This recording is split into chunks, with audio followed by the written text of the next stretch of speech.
Okay, so you know how it is these days, right? Just information coming at you from everywhere. It's overwhelming. Totally. Yeah. And you just want the key stuff, the insights that actually help you understand things without, spending hours sorting through it all. Hmm.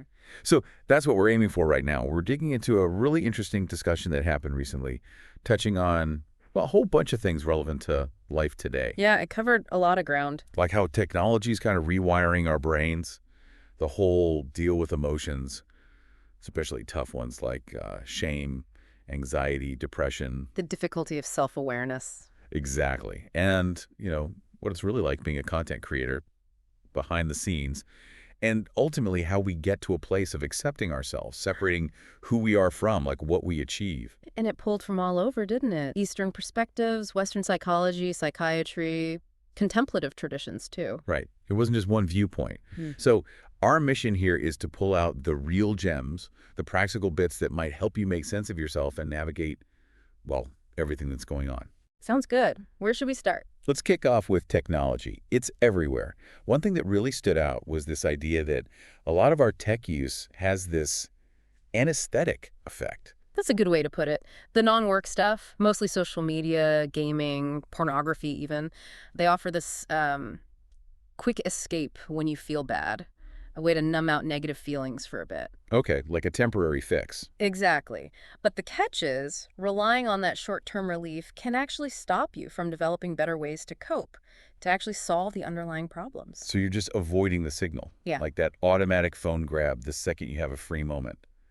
Waiting for coffee in an elevator. Uh-huh. It's pure conditioning. We're hooked. And linking this to the bigger picture, they mentioned some research suggesting, maybe 30 to 50% of the rise in anxiety and depression could be tied to social media. Yeah, a potentially huge chunk. It's staggering when you think about it. And it amplifies things, right? If you're already struggling, it can make it worse faster. But if you're using it positively, maybe building something. It can accelerate that too. It Yeah. works both ways. It just makes things more intense whatever direction you're already heading. It's such a strange relationship. Even people who use tech for work, who benefit from it, can feel kind of ashamed of how much they check their phones. That feeling of shame, it brings up a really interesting point from the discussion. What comes first? Is it the shame driving the tech use or the tech use causing the shame? Good question. The conversation suggested underlying shame might often be the root cause.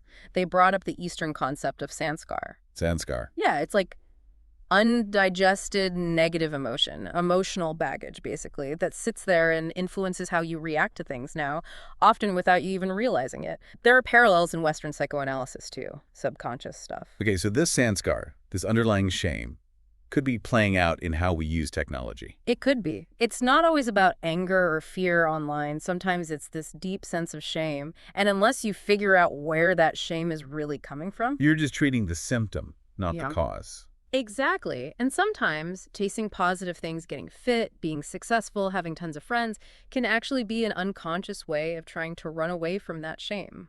Wow. Okay, let's shift from tech itself to understanding emotions more broadly. The example used was like if you get bitten by a dog as a kid. Right, that unprocessed negative experience, it doesn't just vanish, it stays dormant. And then later, a similar situation can trigger that same fear response. So emotional processing is about looking at those old feelings again, Yeah. but differently. Yeah, examining them from new angles, like you do in therapy, especially with something like shame. You try to understand it, see its shape, its origins, rather than just being overwhelmed by it. And shame can grow, can it? From I feel ashamed to something much bigger, like I am a bad person. Oh, absolutely. That leap is dangerous. And emotionally driven conclusions feel so real in the moment, even when they're totally off base. Think about a painful breakup, the negative things you might suddenly believe about yourself. So we've got the Eastern idea, this ball of undigested emotion, and the Western view, maybe trauma, creating these automatic negative thoughts. Schemas, yeah. Different language, but pointing at a similar phenomenon, it seems.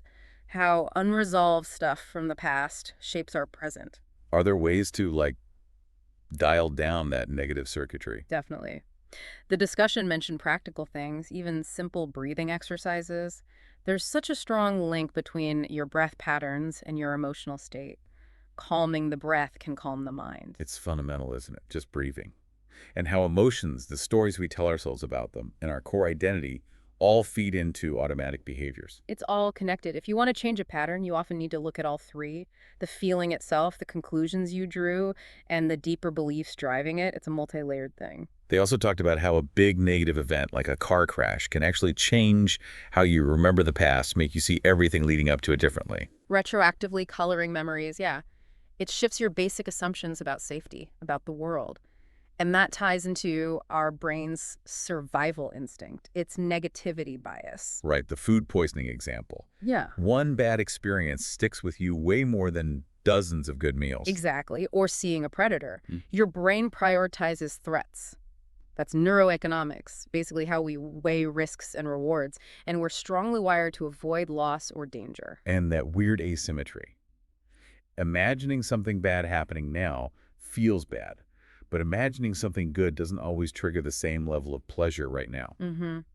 Hypothetical negatives can feel very real emotionally, while hypothetical positives often don't land with the same impact until they actually happen. We're built for caution. Which leads to that anxiety cost. Yeah. Worrying about stuff before it even happens. Yeah, the rumination, just going over and over potential problems, it actually digs those negative pathways deeper in your brain, reinforces negative identities. Okay, let's talk more directly about anxiety and depression.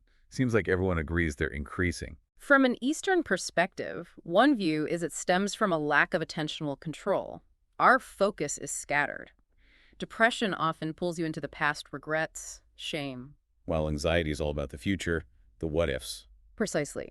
And here's where tech loops back in again. Video games, porn.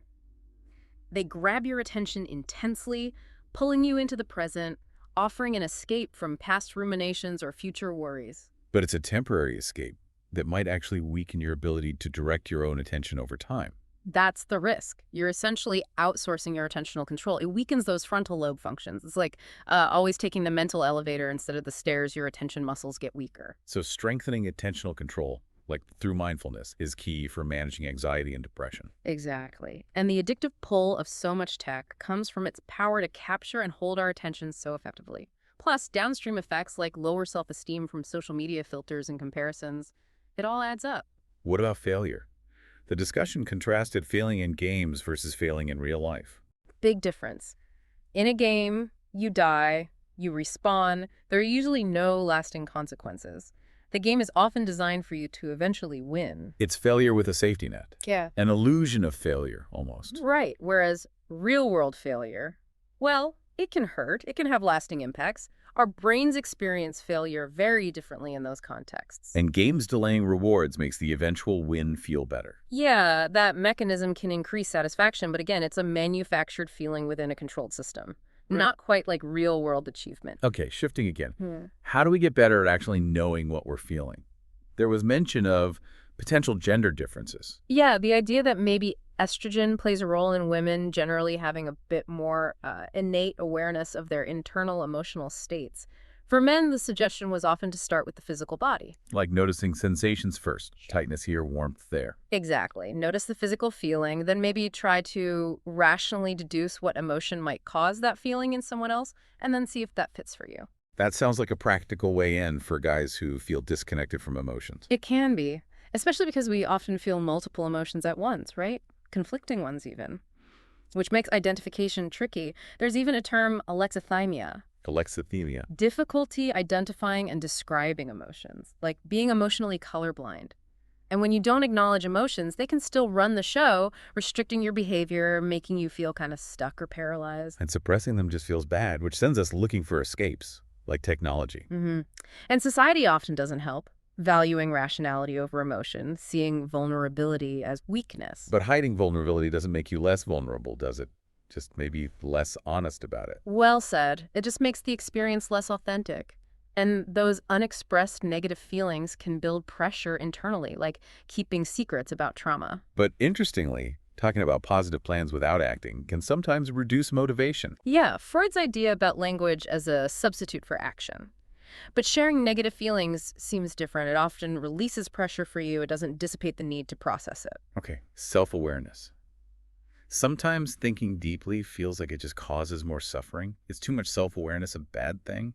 Not inherently. The discussion framed it as being about control. Uncontrolled awareness, where your mind just races or fixates on negative things, that's the problem, like a river flooding. Yeah. But harnessed awareness, that's powerful. Like visceral hypersensitivity being uncontrolled awareness of internal sensations. Exactly. So practices are needed to train awareness, like tritaka, candle gazing, starting short, just 30, 60 seconds, building focus. Then anahata tritaka, focusing on the inner afterimage. And the staring at a wall idea. That sounds intense. It can be. The idea is by drastically reducing external input, the internal stuff, the unresolved experiences, the Sanscar starts to surface because there's nothing else to distract you. People actually have emotional releases doing that. Anecdotally, yes, and realizations like, wow, I don't actually need constant entertainment. But it can be uncomfortable at first, like that Hindu story about churning the ocean. Poison comes out before the nectar. Exactly. Initial self-exploration often brings up more negativity than positivity. But that can shift with practice. As you get better, the focus moves to why these patterns exist, their origins. Let's talk therapy. It was described as a partnership, not like getting graded. Which is crucial. Finding a therapist you connect with, that relationship itself, is a huge part of what makes therapy work. That's what common factors research shows. So you need to feel comfortable talking openly, even about the therapy itself, if something isn't working. Absolutely. Discussing difficulties within the therapeutic relationship can be incredibly revealing. That's where transference and countertransference patterns, old relationship dynamics playing out, can emerge and be worked through. It's a safe space for that exploration. But it was acknowledged that therapy, well, it doesn't always click for men. Yeah, the discussion didn't shy away from that. Traditional talk therapy might not always align with how some men process things or what they prioritize. Thinking about those diseases of despair statistics or the tragic number of male suicides with no prior mental health diagnosis. So maybe for some men, the focus needs to be more on action, building a life, achieving things, blurring into coaching territory. Potentially. Or therapies that incorporate action, like motivational interviewing for addiction, which often works well for men. There might be, general brain processing style differences too, maybe a more linear, action-oriented default for many men. The expert in the original discussion shared their own good experience, though. Found it efficient for seeing patterns. Right. Therapy offered an external perspective that was hard to get just through solo meditation or journaling. That outside view can cut through your own blind spots. But importantly, doing your own inner work makes therapy more effective. And healing isn't just about words, right? Definitely not. Instrumental support, practical help matters hugely. Spirituality, religious rituals work for many, and physical approaches too. Like EFT tapping. Yeah, emotional freedom technique. Some evidence suggests it can help release emotion and trauma physically. There's a growing awareness of the body's role, somatic approaches, and men's work groups often combine talking, breath work, physical release. Okay, let's pivot to the content creator experience. It sounds much tougher than people realize. Oh, for sure. The lack of real time off is a big one. Constantly on. And that negativity bias hits hard online. A few mean comments can totally outweigh hundreds of positive ones emotionally. Absolutely. Then there's a burnout risk, the pressure for constant growth, feeling trapped in a niche once you're known for something. It can become a vicious cycle. Burnout, worse content, more stress. And isolation, too, losing friends during online drama. Yeah, the unseen mental health toll can be immense. It's strange how being an influencer is a top aspiration for kids, yet the reality is so often mentally taxing. There seems to be a real lack of compassion sometimes, a dehumanizing aspect online. People forget there's a person behind the screen going through things. Totally. The internet often just shows these inflammatory slices, no context.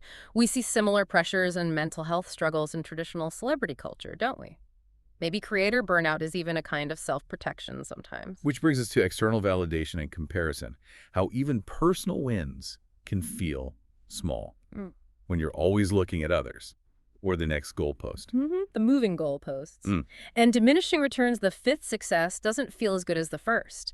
You can even feel ashamed for enjoying small wins because they seem insignificant compared to, X or Y person online. So gratitude for any win is important. Crucial. Otherwise, you get into that pattern of turning wins into losses, feeding negativity. It connects to imposter syndrome, too. My success was luck. Their success was earned. Ego drives that comparison. So dissolving the ego is key to contentment. Realizing self-worth can't just come from achievements. That seems to be the core message. Because you'll never feel it's enough if it's tied purely to external outcomes. The realization is You don't truly control outcomes. Like whether you save a patient or make someone fall in love, or how a video performs. Exactly. You only control your actions, your effort, your intention. And paradoxically, focusing on doing your best action is the path to both better results, usually, and inner peace. Letting go of the ego sounds liberating. Less fear of failure, rejection, losing face. Because the ego is the source of so much of that suffering, true joy often comes from simple human things, available regardless of your status or achievements. Like that pediatrician finding peace by focusing on giving the best care, outcome aside. And without ego getting defensive, you can actually look at yourself honestly, see where you need to improve. And compassion for yourself and others becomes a strength. It naturally dissolves the ego by shifting focus away from me, me, me. That's central to so many spiritual paths. And maybe those who are harshest online are the ones most struggling with their own stuff. It's certainly possible. Unmet needs can make compassion hard to access. So wrapping this up, it really comes back to inner work, doesn't it? Focusing on our actions, not just outcomes, and finding self-compassion. That really distills it well. It's about exploring internally, understanding your patterns, and shifting your focus. We hope listeners reflect on how this resonates with their own experiences with tech, emotions, self-perception. Yeah, definitely food for thought. And maybe a final little thing to ponder. Think about one area where you might be really attached to external approval or a specific result. What could shift if you truly focused only on the quality of your actions there? Something to mull over. Thanks for tuning in. See you soon.